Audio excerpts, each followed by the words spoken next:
Hello students, today we will discuss about need for political institutions.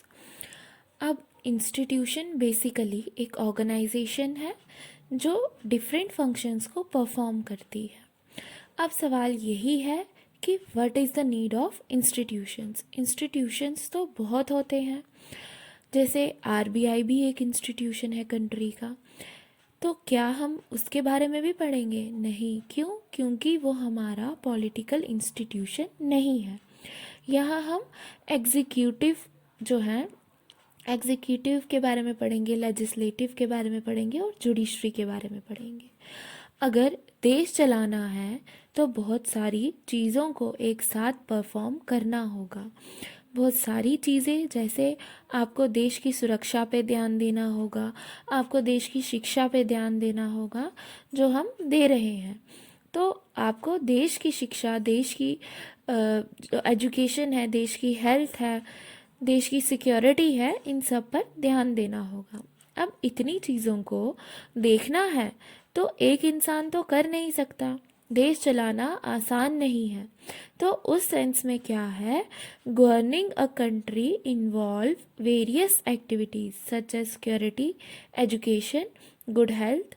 और इन activities को अगर परफॉर्म इफ़ेक्टिवली, अच्छी तरह से परफॉर्म करना है तो these activities are perform by various institutions.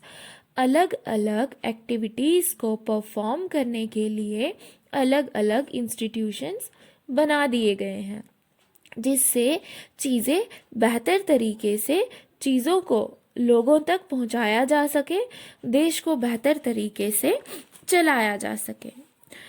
Democratic government rests on different institutions to run the country. अब डिफरेंट इंस्टीट्यूशंस क्या है? आपको देश चलाना है, अलग अलग इंस्टीट्यूशंस अलग अलग काम परफॉर्म करेंगे। जैसे some institutions are required to make law. Parliament क्या करती है? लॉ बनाती है, इसीलिए उसे लेजिस्लेचर कहा जाता है। Some institutions take decisions and implement them. कुछ इंस्टीट्यूशंस क्या करते हैं? डिसीजंस लेते हैं और उन्हें लागू करते हैं। वो एग्जीक्यूटिव होता है, जैसे प्राइम मिनिस्टर, सिविल सर्वेंट्स हो गए। ये लोग क्या करते हैं? जो लोग लागू कर रहे हैं लॉ, जैसे जो सेक्रेटरी थे पर्सनल एंड ट्रेनिंग डिपार्टमेंट के, वो क्या थे? वो भी सिविल सर्वेंट थे और उन्होंने लॉ को इम्प्लीमेंट किया था। Some institution work to resolve the dispute.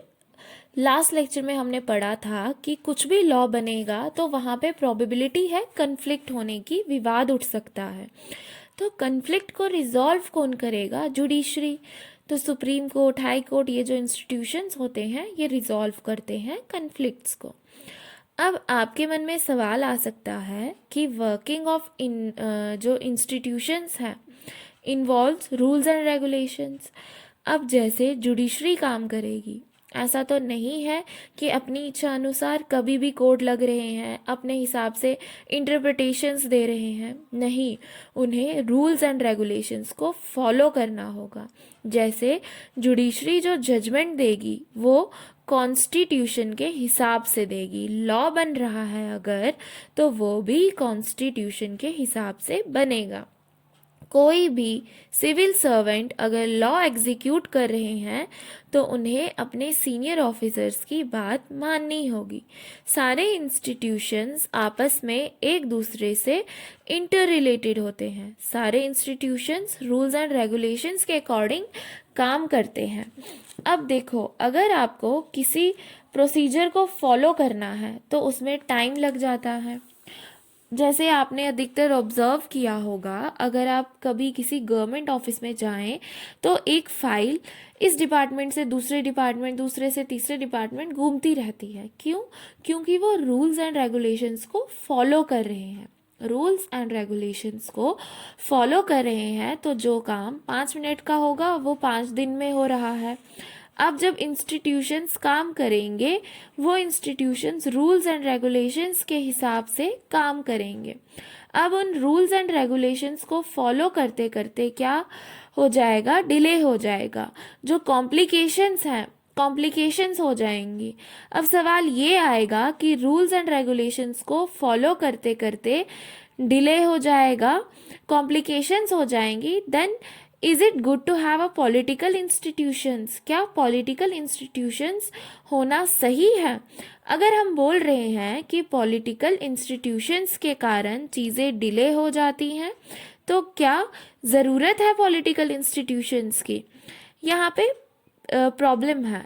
एक प्रॉब्लम क्या है? डिले तो हो रहा है, लेकिन अगर आप ये सोच रहे हो कि एक इंसान सारे डिसीजंस ले ले, तो क्या एक इंसान के द्वारा लिया गया कोई भी डिसीजन क्वालिटेटिव हो पाएगा? क्या उतनी क्वालिटी होगी उस डिसीजन में जितनी क्वालिटी एक डेमोक्रेटिक डिसीजन में होगी, जहाँ पे लोगों ने डिबेट करके, डिस्कशन करके, जहाँ पूरी की पूरी इंस्टीट्यूशन काम करती है और डिसीजन लेती है? आपको लगेगा कि एक इंसान डिसीजन ले सकता है, लेकिन it is against the spirit of democracy. सबसे पहली चीज़ ये कि अगर आप डेमोक्रेटिक कंट्री बताते हैं खुद को, तो you are required to work with the institutions. Institutions जब भी डिसीजन लेंगे तो कंसल्टेशन होगा आपस में, बहुत ज़्यादा डिस्कशन होगा। अब जब कंसल्टेशन होगा, डिस्कशन होगा, तो it would improve the quality of decision. मतलब जब बहुत ज़्यादा डिस्कशन के बाद डिसीजन लिया जाएगा, तो जो डिसीजन होगा उसकी क्वालिटी बहुत अच्छी होगी। उसके बाद हमारा टॉपिक आ जाता है इंडियन पार्लियामेंट। हमने पढ़ा था कि हम 3 मेजर इंस्टीट्यूशंस की बात करेंगे, तो लेजिस्लेचर से हम स्टार्ट करेंगे। लेजिस्लेचर क्या होता है? Legislature is the one who legislates the law. जो लॉ बनाते हैं, जो कानून बनाने का काम करते हैं, वो होता है लेजिस्लेचर। अब लेजिस्लेचर में कौन आता है? लेजिस्लेचर में आता है पार्लियामेंट। संसद भवन जो है पार्लियामेंट को कहा जाता है। अब हमारे पार्लियामेंट का क्या काम होता है? पार्लियामेंट क्या फंक्शन परफॉर्म करता है? लॉज बनाता है, कानून बनाता है।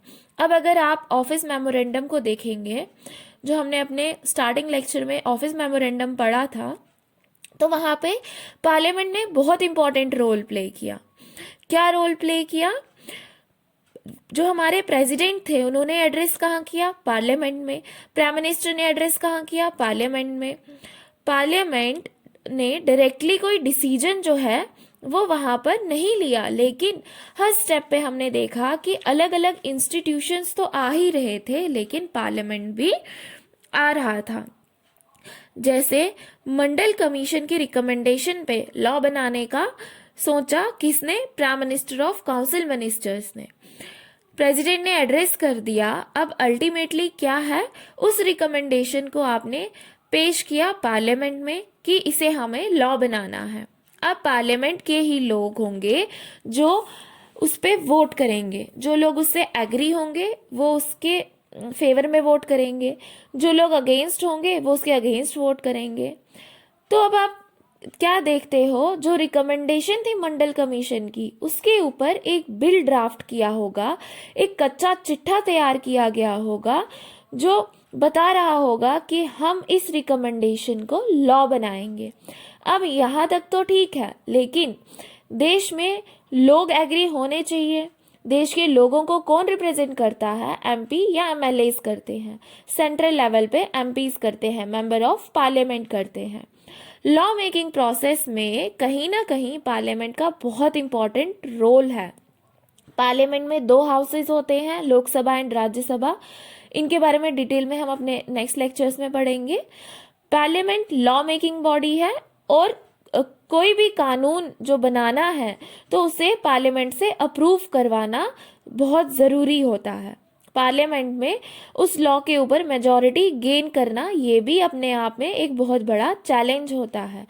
इसी कारण से पार्लियामेंट की इम्पोर्टेंस बहुत ज़्यादा होती है एज अ पॉलिटिकल इंस्टीट्यूशन। अब लॉ कैसे बनता है पार्लियामेंट में? पार्लियामेंट में किसी भी मुद्दे पे डिबेट होती है, डिस्कशन होती है, and shape the decision of the government.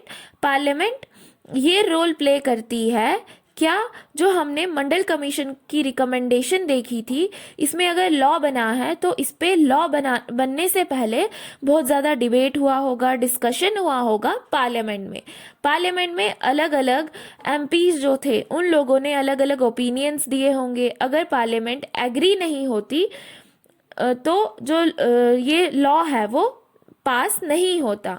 तो कोई भी दूसरा इंस्टीट्यूशंस क्या इतना पोटेंशियल रखता है कि वो लॉज बना दे? नहीं, पार्लियामेंट का अप्रूवल बहुत ज़रूरी होता है। तो गवर्नमेंट क्या डिसीजन लेगी, क्या डिसीजन नहीं लेगी, वो डिपेंड करता है पार्लियामेंट में बैठे लोगों पे कि वो लोग कितना एग्री हो रहे हैं या एग्री नहीं हो रहे हैं, उस चीज़ पे वो डिपेंड करता है। नेक्स्ट लेक्चर में हम बात करेंगे why do we need parliament, कि पार्लियामेंट की हमें ज़रूरत क्या है।